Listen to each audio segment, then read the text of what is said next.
atas, gema di hati tak terbatas.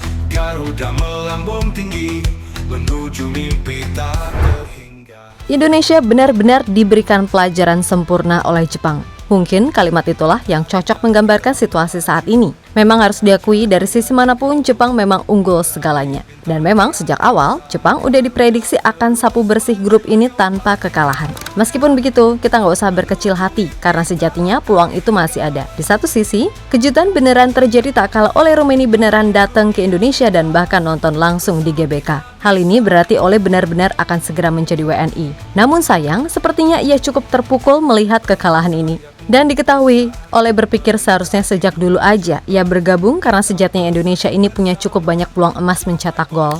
Tapi nggak apa-apa, yang penting apapun itu kita harus menatap ke depan. Karena sejatinya peluang realistis itu ada di laga versus Arab. Nah, satu hal yang bahkan membuat pemain dan media Jepang kagum adalah kesetiaan supporter Indonesia yang tetap stay sampai akhir walaupun kalah 4-0. Dan bagi mereka, itu adalah hal yang sangat positif, mengingat mayoritas pemain timnas Indonesia adalah pemain muda yang masih banyak belajar serta dukungan. Bisa.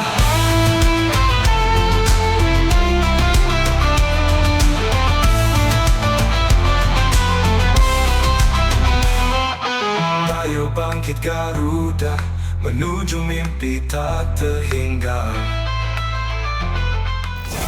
Kekalahan 4-0 atas Jepang memang bukanlah sesuatu yang menyenangkan. Tapi bukan berarti kita boleh berkecil hati karena sejatinya kita juga bisa mendapatkan cukup banyak peluang emas yang sayangnya belum bisa dimaksimalkan.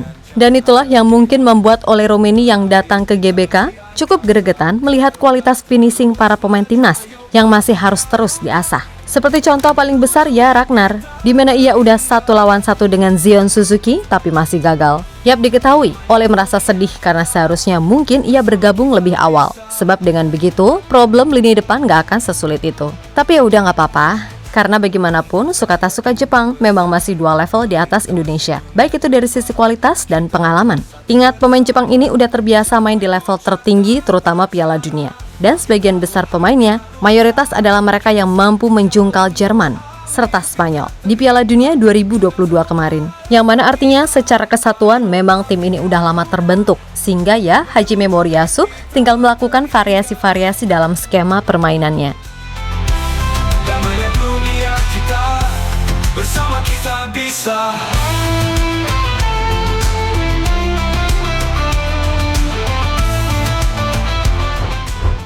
Yap, sebagai bahan evaluasi, mungkin yang perlu dibenahi selain finishing adalah meminimalisir kesalahan sendiri. Terlepas Jepang emang mainnya keren banget, tapi secara umum, kita pun juga terlalu banyak melakukan individual error. Dan sungguh disayangkan, Kevin Dix harus mengalami cedera, karena kelihatan banget sisi kanan begitu keteteran ketika Kevin gak ada. Namun moga-moga aja, cedera Kevin ini gak parah, karena pastinya ia sangat dibutuhkan untuk laga melawan Arab Saudi. Dan jika dilihat dari gol-gol yang tercipta, terutama gol pertama dan kedua, itu tercipta melalui umpan kombinasi, di mana artinya secara koordinasi harus lebih dikuatkan. Kemudian untuk Koshin, moga-moga aja beliau juga mengambil pelajaran dari pertandingan ini, terutama soal Eliano Reinders. Sumpah asli kasihan banget ini pemain. Pertama, dia nggak punya roommate di hotel. Kedua, saat proses naturalisasi, ia ketutup sama aura Miss Hilhurst. Kemudian dia jarang disorot media. Sekalinya kesorot, yang dibahas kakaknya. Setelah itu, ia nggak masuk ke dalam skuad di 2 laga melawan China dan Jepang. Ya kalau Eli emang sejelek itu, untuk apa dinaturalisasi? Bahkan maaf nih, sejelek-jeleknya Eliano, ia itu udah tampil 92 kali di level Eredivisie. Yang mana artinya secara kualitas dan jam terbang, masa dia kalah misal sama Arhan, Marcelino, hingga Nathan, yang di klubnya pun nyaris nggak pernah main. Bahkan Witan aja di Persija itu subslow. Tapi ya udah nggak apa-apa, mungkin Koshin punya pertimbangan lain yang kita semua nggak tahu di balik layarnya seperti apa. Intinya, skor 4-0 ini moga-moga dijadikan pelajaran berharga untuk melawan Arab Saudi yang pastinya juga nggak mudah.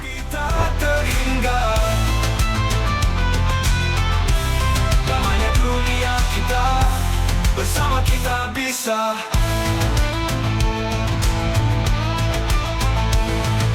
Bentang sayapmu besar, melintasi dunia cepat.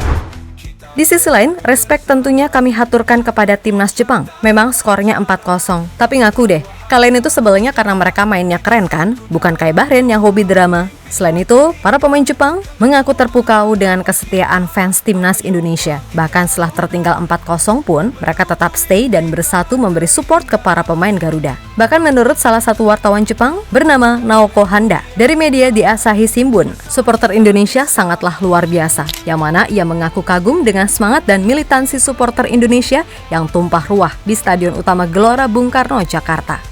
Di Jepang, kami juga punya banyak pendukung timnas, tapi tidak seheboh dan seatraktif supporter Indonesia, ucap Naoko. Sementara itu, Hajime Moriyasu mengakui kalau secara permainan, Indonesia udah menunjukkan hal yang bagus di luar skor yang ada. Dan menurutnya, jika kualitas finishing bisa ditingkatkan, Indonesia akan jadi tim yang berbahaya. Sekarang kekuatan timnas Indonesia sangat lebih baik dibandingkan sebelumnya, tegas Moriyasu dikutip dari Bola Sport.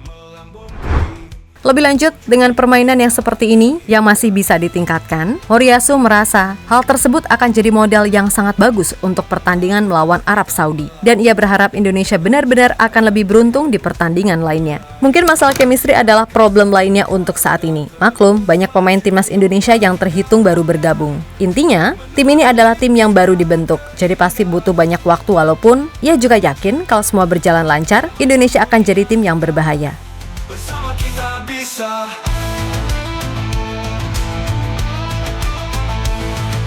Bentang sayapmu besar, melintasi dunia cepat. Kita bersatu bersama, capai puncak tanpa jarak. Bangkitlah wahai Garuda, kita satu dalam doa. Mimpi tak terhingga, genggam semua harapan kita. Ayo. Yap, terlepas dari apapun, untuk saat ini kita harus terima masih berada di posisi juru kunci. Namun memang untuk laga melawan Jepang, kita calculated loss. Tinggal gimana caranya? Bisa ambil 3 poin dari Arab, Bahrain, serta China di GBK. Kalau itu bisa dilakukan, peluang untuk finish 4 besar masih terbuka. Dan siapa tahu kita bisa curi 1 poin di Australia. Maka itu jadi lebih bagus. Kalau away ke Jepang, alah ya udahlah, nggak usah berharap apa-apa. Karena mau lapis pertama atau kedua, ya Jepang ini pemainnya tetap top level Asia. Nggak lihat apa? Misal Mitoma yang keluar, di sana masih ada Daizen Maeda, atau ketika Ritsu Doan keluar, yang main Junya itu. Bahkan di laga ini, Takefusa Kobo pun nggak main loh. Jadi ya udah wajar kan untuk laga melawan Jepang, kita hanya bisa berharap melakukan yang terbaik aja. Pokoknya 3 match kandang, mau tak mau harus bisa dimenangkan. Apalagi Maret 2025, kita 99% udah bisa diperkuat oleh Romeni, jadi harusnya masalah lini depan nggak ada masalah. So buat tim Garuda, jangan patah semangat. Dan buat fans, gak usah cari kambing hitam. Kita menang bersama, kita kalah bersama. Akui aja, level kita emang masih segini. Dan pemain kita emang levelnya tier 3, 4, bahkan 5 di Eropa. Semua butuh proses. Jadi sekali lagi, ketimbang hujat sana-sini, terutama ke Koshin yang pastinya jadi sasaran sana-sini, mendingan dukung dan doakan, karena sejatinya peluang itu masih terbuka. Bentang sayapmu besar, melintasi dunia cepat. Kita bersatu bersama, capai puncak tanpa jarak. Bangkitlah wahai Garuda, kita satu dalam doa. Mimpi tak terhingga, genggam semua harapan kita. Ayo. Halo, izin iklan sebentar ya guys. Jadikan ruangmu bernuansa timnas. Temukan beragam poster dinding, sepak bola dan timnas dengan desain menawan, kualitas premium dan harga yang tidak akan menguras kantong. Segera klik link Shopee di deskripsi video ini dan dukung timnas dengan sepenuh hati. Mulai dari dinding rumahmu.